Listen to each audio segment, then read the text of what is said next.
tidak sungguhan siswa itu pertama akan dendam, kedua dia akan merasa jengkel dan malu. Yang kedua, pemberian hadiah meningkatkan prestasi siswa. Setuju apa tidak? Pemberian hadiah dapat meningkatkan prestasi siswa. Dan ini sering kali kita praktekkan di dalam kelas. Setuju apa tidak? Setuju. Setuju. Alasannya bagaimana? Biar prestasi siswa rajin belajar dan Motivasi. Oke. Yang ketiga, guru harus mampu memberikan solusi untuk setiap siswa yang bermasalah. Setuju apa tidak? Setuju. Alasannya apa? Guru harus mampu memberikan solusi untuk siswa yang bermasalah. iya, supaya tidak itu tahu dan mengerti tindakan mereka lakukan sekolah. Dan kita memberikan solusi yang terbaik sehingga nanti dapat melaksanakan. Oke. Yang keempat, guru berperan sebagai teman bagi siswa. Setuju atau tidak? Setuju. Kenapa setuju? Biar lebih akrab. Oh, biar lebih akrab. Antara guru dan siswa sehingga terjalin kerjasama. Untuk menjawab sebenarnya benar atau tidak semua pertanyaan ini, kita belajar dulu apa itu budaya positif. Budaya positif itu merupakan perwujudan dari nilai-nilai atau keyakinan universal yang diterapkan di sekolah. Nah, untuk kita belajar tentang budaya positif itu, kita juga harus belajar tentang konsep-konsep inti dalam belajar budaya positif. Yaitu pertama, disiplin. Yang kedua, motivasi perilaku manusia. Yang ketiga, keyakinan kelas atau sekolah. Yang keempat, kebutuhan dasar manusia. Yang kelima, posisi kontrol seorang guru. Dan segitiga restitusi. Ini coba kita praktekkan ini. Cobalah buka. Yang punya, kalau boleh berpasangan ya. Anda dan teman Anda akan melakukan kegiatan cobalah buka. Anda adalah A. Tugas Anda adalah mengepalkan satu tangan. Lalu coba Anda bayangkan bahwa di dalam kepalan tangan ini ada sesuatu yang sangat berharga dan harus Anda jaga, dan itu sangat penting dalam hidup Anda. Lalu rekannya B itu akan mencoba segala cara supaya Anda mau membuka kepalan tangan ini, baik itu dengan cara memujuk, menghardik, mengintimidasi, memarahi, menggoda, bahkan mengkritik, ataupun menawarkan uang. Apakah Anda bersedia untuk membuka kepala ini? Kalau Anda buka, kira-kira siapa yang mau membuka ini? Kepala ini. Ini adalah barang berharga. Kira-kira Anda mau tidak membuka kepala ini? Pasti ada yang mau, pasti ada yang tidak. Misalnya nih, di dalamnya ada emas senilai sekilo, ada yang mau bayar semiliar, pasti kita mau kan? Atau ini adalah sesuatu yang berharga, nggak bisa dinilai dengan uang atau apapun. Tentu kita juga belum tentu mau memberikannya. Kenapa itu bisa terjadi? Kenapa ada yang bisa memberi, mengizinkan untuk dibuka, ada yang tidak mengizinkan untuk dibuka? Itu kenapa? Siapa yang tahu jawabannya? Ya, begitu. Karena yang ada di dalam undangan ini, kalau menurut saya itu adalah sebuah rahasia yang sangat mahal.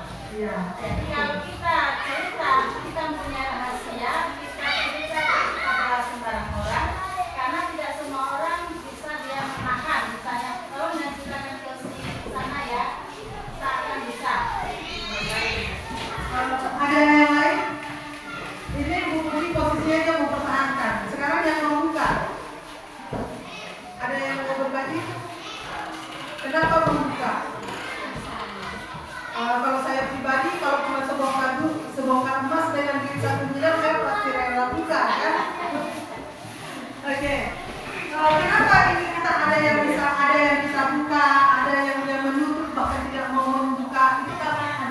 teori kontrol. Kita seringkali berpikir bahwa kita mampu mengontrol setiap orang, terkhususnya siswa. Bagaimana cara kita mengontrol siswa? Seringkali kita mendengar siswa, kerjakan ini. Berarti posisi kita itu sudah mengontrol dia dengan memaksanya untuk melakukan sesuatu. Padahal itu tidak boleh. Dalam paradigma teori kontrol kita tidak boleh mengontrol siswa. Jadi teori pergeseran teori paradigma teori kontrol itu ada beberapa, yaitu pertama ilusi guru mengontrol murid. Yang itu tadi yang saya bilang. Kita selalu sebagai murid berusaha untuk mengontrol murid. Padahal murid itu pasti punya motivasi sendiri, keinginan sendiri. Makanya terkadang ada siswa itu ketika kita mencoba mengontrolnya, ada yang menerima, ada yang menolak. Karena apa? Dia tidak ingin kontrol. Yang kedua, ilusi bahwa semua penguatan positif, efektif dan bermanfaat. Siapa di sini yang sering suka membujuk siswanya? Nah, yuk kita bersihkan ini yuk. Nah, yuk ini aku pakai terusnya. Ada nggak tingkat di mana anak itu? Aku terus sih bu. Aku terus sampai lalu kawan-kawan yang lain enggak? Itu namanya kita sedang melakukan ilusi kontrol. Kita mencoba anak itu untuk selalu melakukan apa yang kita mau. Padahal itu tidak baik.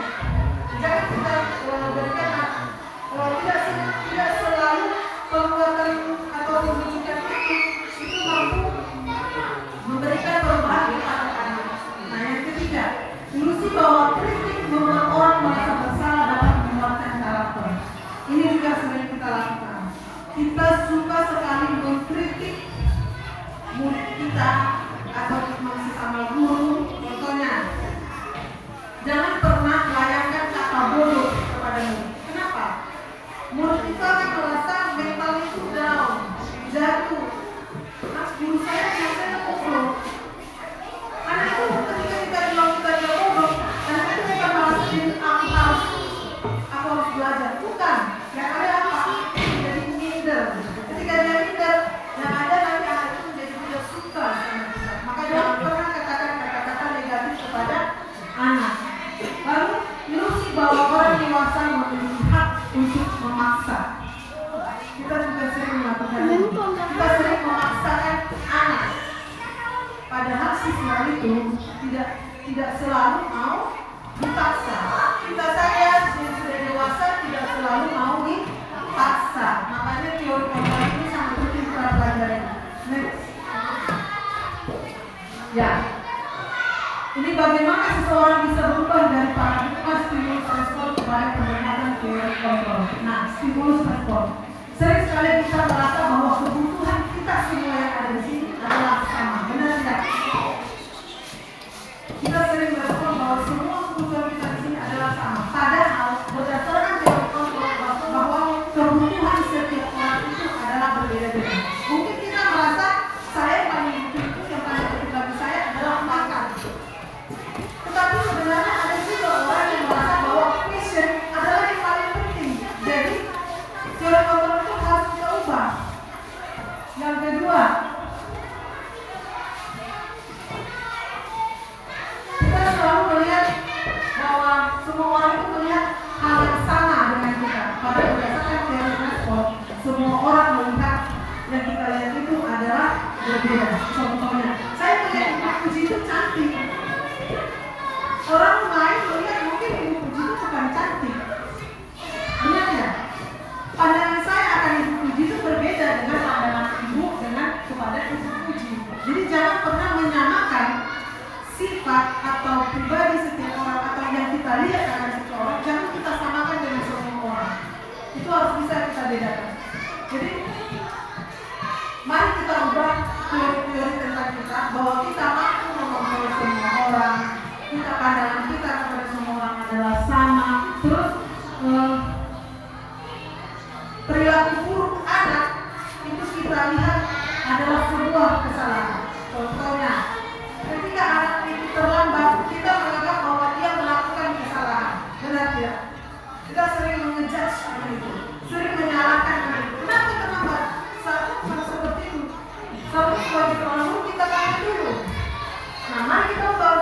contohnya bahwa semua perilaku anak itu kenapa dia terlalu ada tujuan, ada sebab. Mungkin pada saat di jalan dia ada ketemu nenek-nenek jatuh, tolong dulu gara-gara nolong nenek dia jatuh terlambat.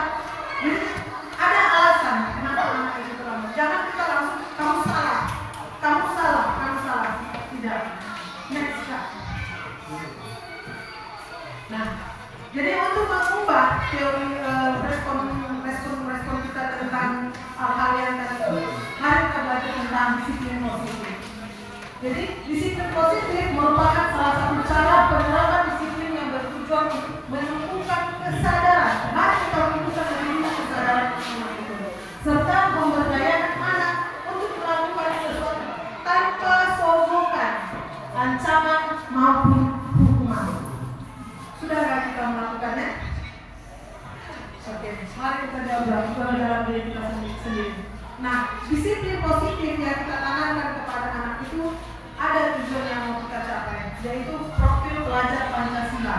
Nilai-nilai kebajikan universal. Inilah yang mau kita capai, yaitu profil Pancasila. Ada beriman dan bertakwa kepada Tuhan Yang Maha Esa, kebinekaan global, bergotong royong, kreatif, bernalar kritis dan mandiri.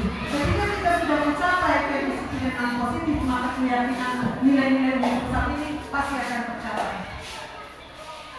Nah, ketika anak-anak itu melakukan nilai-nilai kebajikan ini atau mau melakukan nilai-nilai kebajikan, pasti karena ada timbul motivasi dalam diri.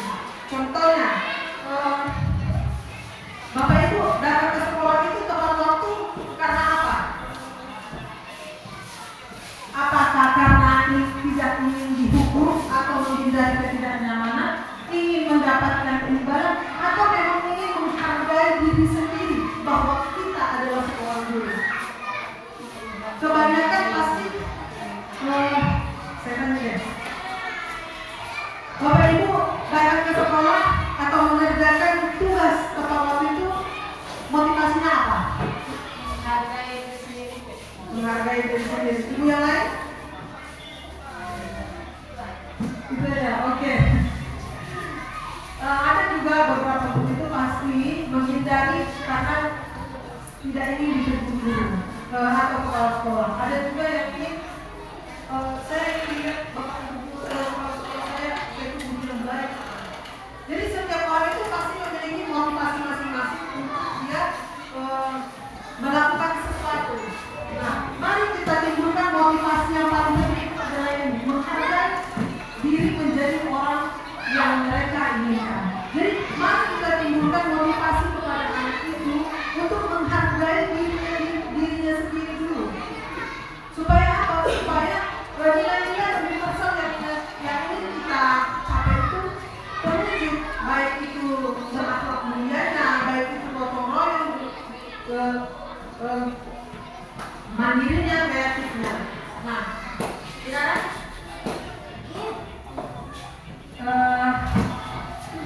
ini mari kita coba jawab bersama-sama. Pernahkah Bapak Ibu memarahi siswa ketika siswa tersebut tidak dapat menjawab pertanyaan Bapak Ibu saat kegiatan berlangsung? Semua pasti pernah. Apakah Bapak Ibu langsung menghukum dengan cara berdiri di depan kelas atau di depan bendera sekolahnya? Tidak, bagus. Ketika kita ada emosi, pasti kadang kita juga melakukannya, kan? Jika iya, menurut Bapak Ibu, apakah yang Bapak Ibu lakukan itu sudah baik atau sudah benar? Menghukum siswa itu, apakah itu tindakan yang baik? Tidak. Kira-kira tindakan yang kita lakukan itu hukuman atau konsekuensi?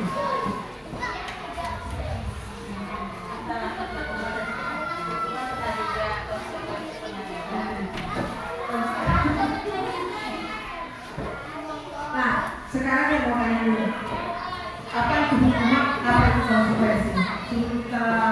Apa itu hukuman, apa itu konsekuensi? Ada yang tahu? Kalau Kalau seperti itu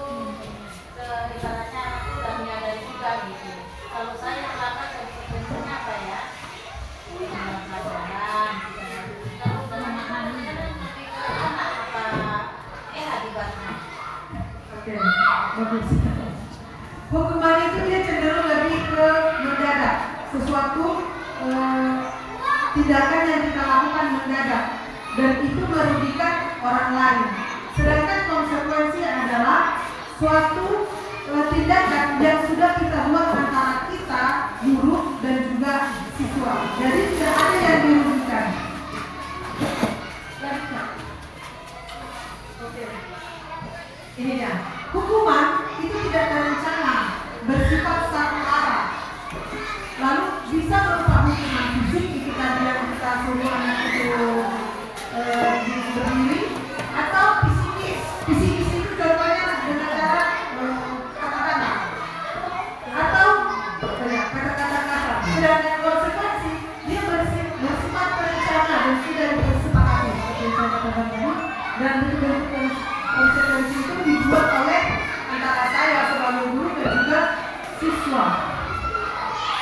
Dan di antara hukuman dan konsekuensi itu ada choice ketiga, pilihan ketiga yang namanya itu restitusi. Restitusi itu menciptakan kondisi bagi murid untuk memperbaiki kesalahan mereka sehingga mereka kembali pada kelompok mereka dengan karakter yang lebih kuat. Maksud restitusi ini adalah anak-anak itu diberikan pilihan. Mereka yang menentukan sendiri apa yang mau mereka lakukan ketika mereka melakukan kesalahan. Jadi kita kembalikan ke anak-anak itu. Bukan kita yang memilih, bukan kita yang menentukan.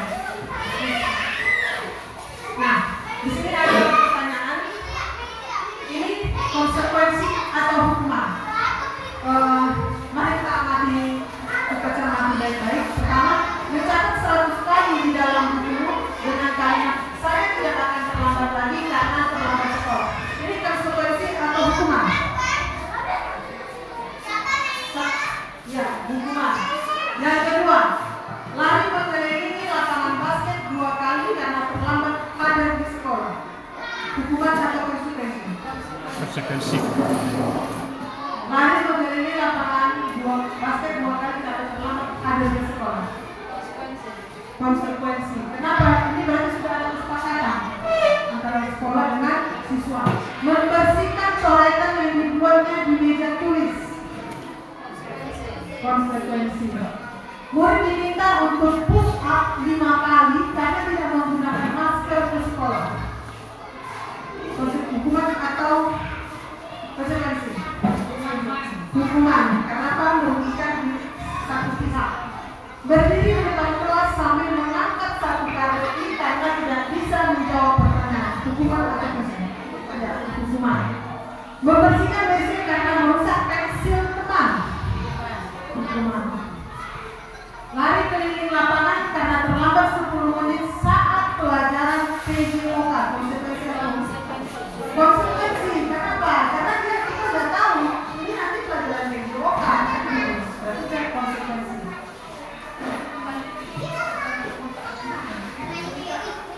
Next. Nah, kita sekarang akan membuat keyakinan di kelas. Kenapa perlu ada keyakinan kelas? Supaya kita bisa membedakan hukuman dan konsekuensi yang akan kita buat di dalam kelas. Next. Mengapa kita memiliki peraturan tentang penggunaan helm pada saat mengendarai roda 2? Kenapa kita harus memakai helm pada saat mengendarai roda 2? Untuk keselamatan. Untuk keselamatan. Mengapa kita memiliki peraturan tentang penggunaan masker dan mencuci tangan setiap saat? Untuk kesehatan atau keselamatan. Ya. Keyakinan kelas dibuat berdasarkan kesepakatan antara guru dan siswa yang bersifat universal. Lalu, sedangkan peraturan biasanya dibuat oleh guru dan bersifat satu arah. Oke.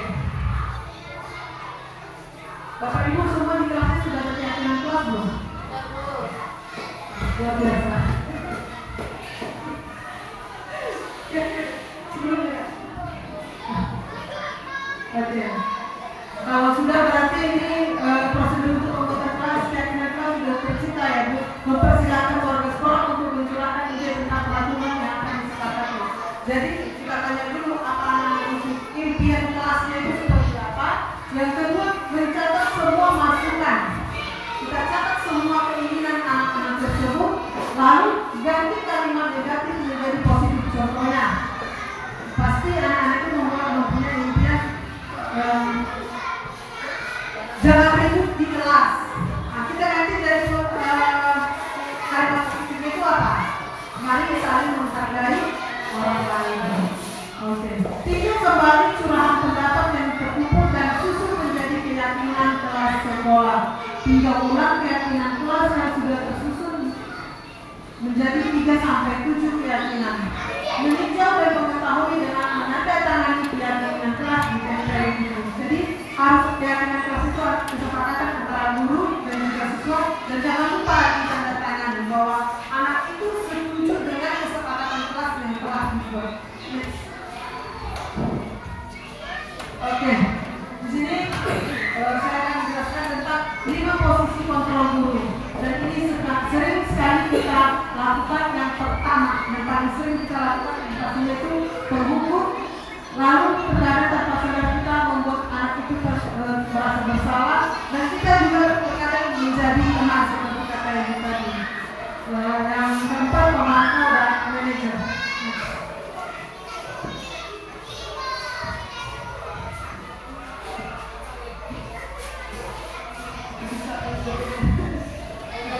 Oke,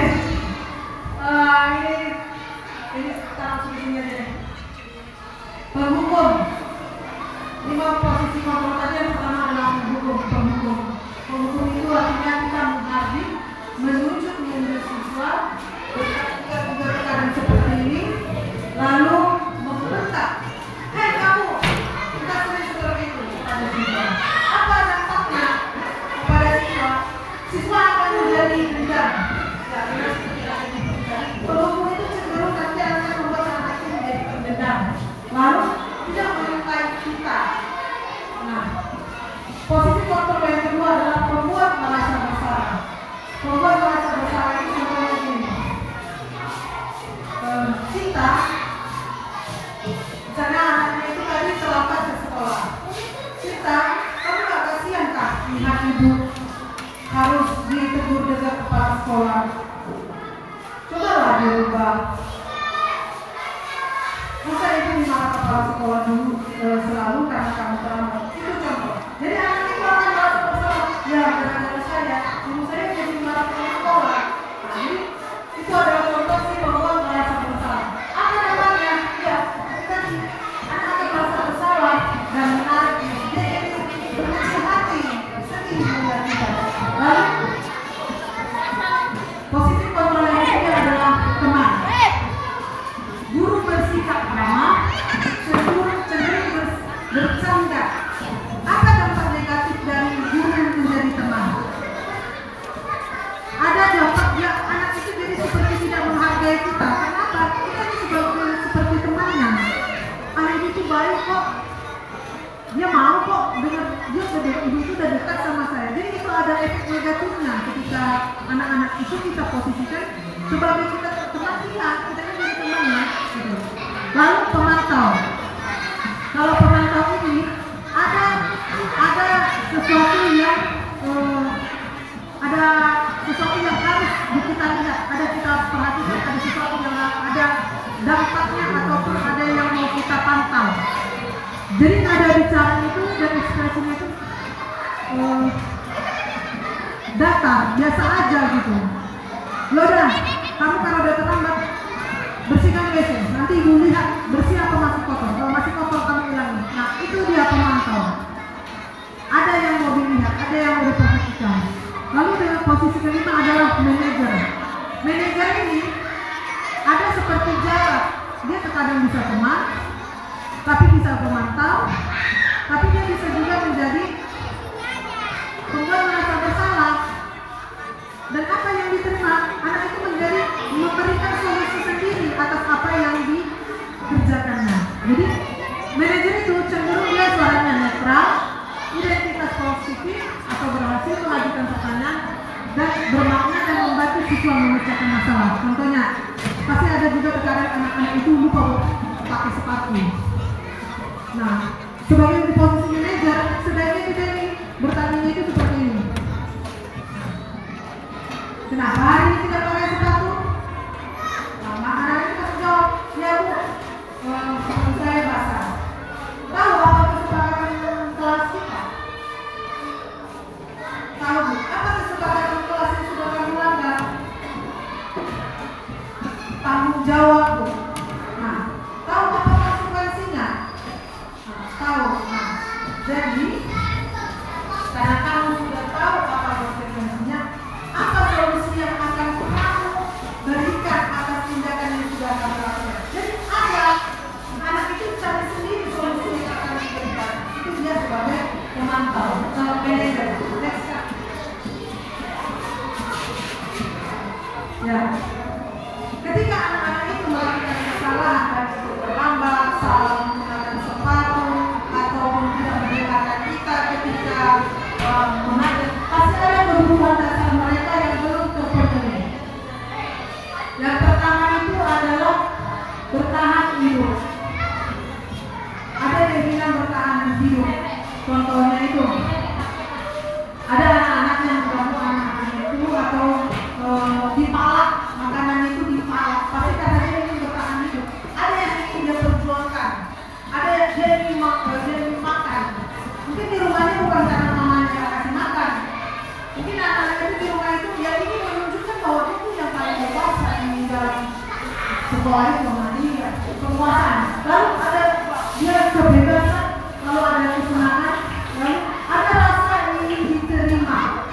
Makanya ada kadang siswa kita itu yang capek. Kenapa? Dia ingin diterima, dia ingin di gurunya ingin dia minta perhatian dari gurunya. Oke. Nah, ini seringnya siswa kita kerjakan di dalam kelas. Aku senang main kejar-kejaran dengan ibu guru, seru.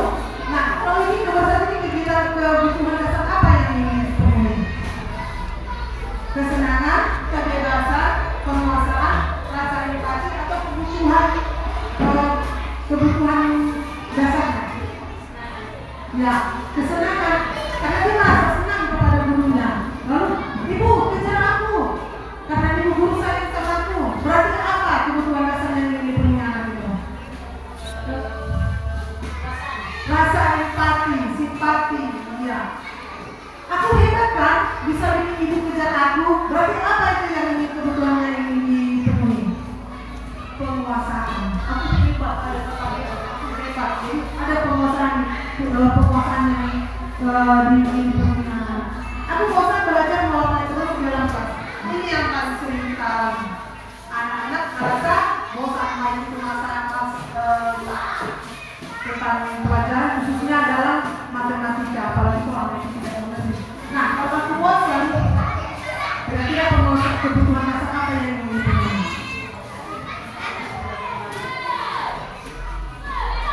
Ya, ini kebutuhan tidak kebebasan.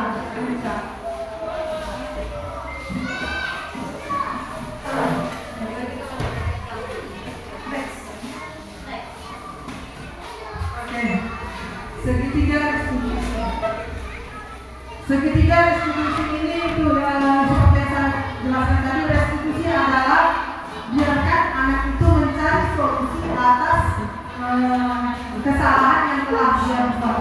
Jadi ada prosedur yang harus digunakan dalam restitusi, itu namanya segitiga restitusi. Yang pertama adalah menstabilitaskan identitas. Contoh jawabannya itu, setiap orang kan pasti pernah membuat kesalahan. Kamu bukan satu-satunya yang pernah melakukan kesalahan ini. Lalu yang kedua adalah validasi kebutuhan. Kamu tentu punya alasan mengapa melakukan itu. Contohnya terlambat. Kamu pasti punya alasan kenapa kamu terlambat. Kamu pasti punya alasan kenapa kamu melakukan tidak melakukan pekerjaanmu. Apa pertanyaan yang ketiga? Adakah cara yang lebih efektif untuk mendapatkan apa yang kamu butuhkan? Tanya apa kebutuhan yang tidak terpenuhi dalam